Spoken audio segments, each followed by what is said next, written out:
Jadi bukan hari pertama dilantik. Begitu saya tahu saya menang, saya sudah akan kerja.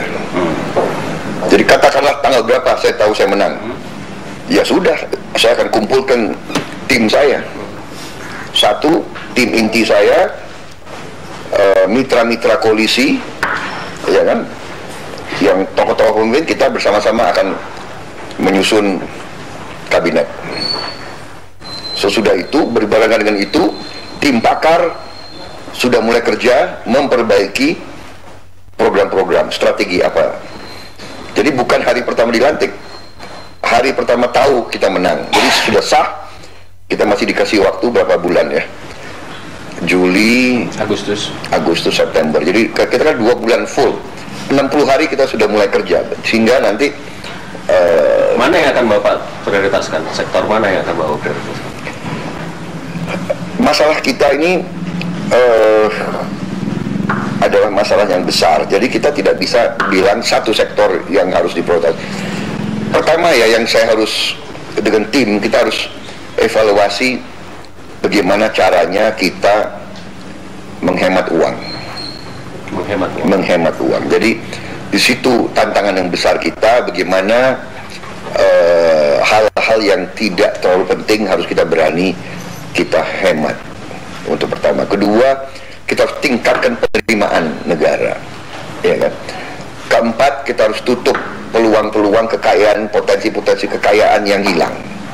Ini kan yang jadi polemik sekarang, ya kan.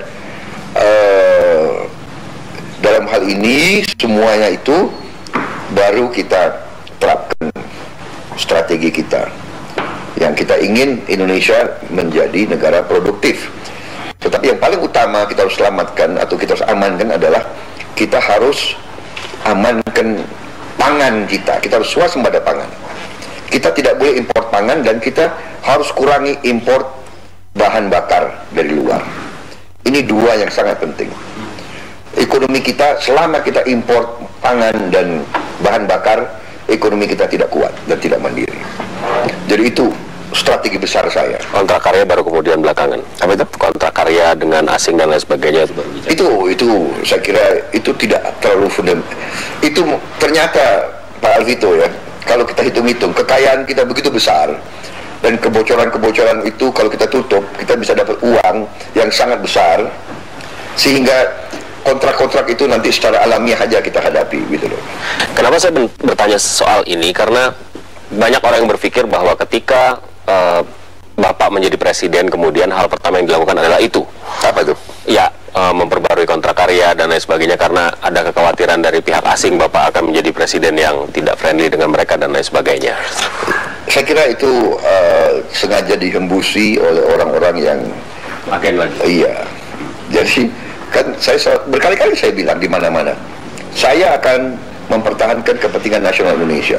Tapi kepentingan nasional Indonesia kadang-kadang harus mengakomodasi kepentingan negara lain. Kita butuh juga negara lain di Indonesia, kan begitu kan? Dan saya katakan bahwa ini urusannya urusan kita.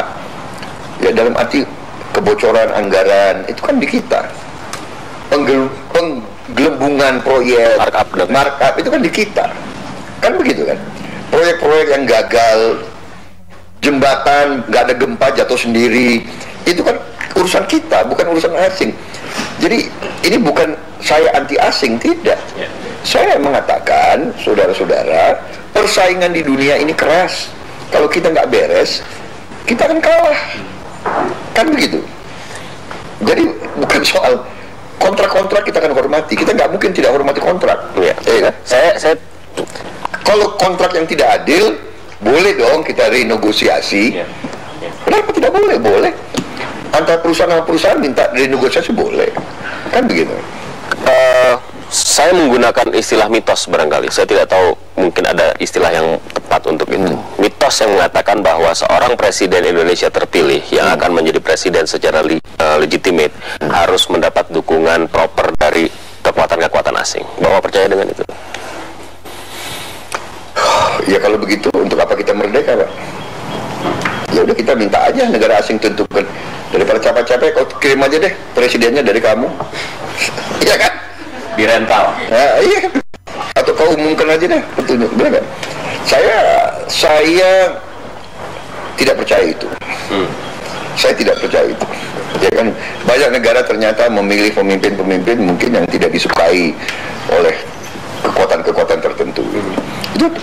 Itu tergantung rakyatnya sendiri. Ya kan? Jadi saya lihat banyak contoh orang-orang yang tidak disukai negara-negara tertentu dipilih oleh rakyat. Ya kan? Baru saja India memilih siapa itu, Modi dan sebagainya. Jadi saya kok tidak begitu ya. Saya pikir itu hanya mitos. Iya, hanya mitos. Kembali ke rakyat, saya kira. Boleh cerita nggak Pak sama kita, bagaimana sesungguhnya awal pertemuan Bapak dengan Pak Jokowi?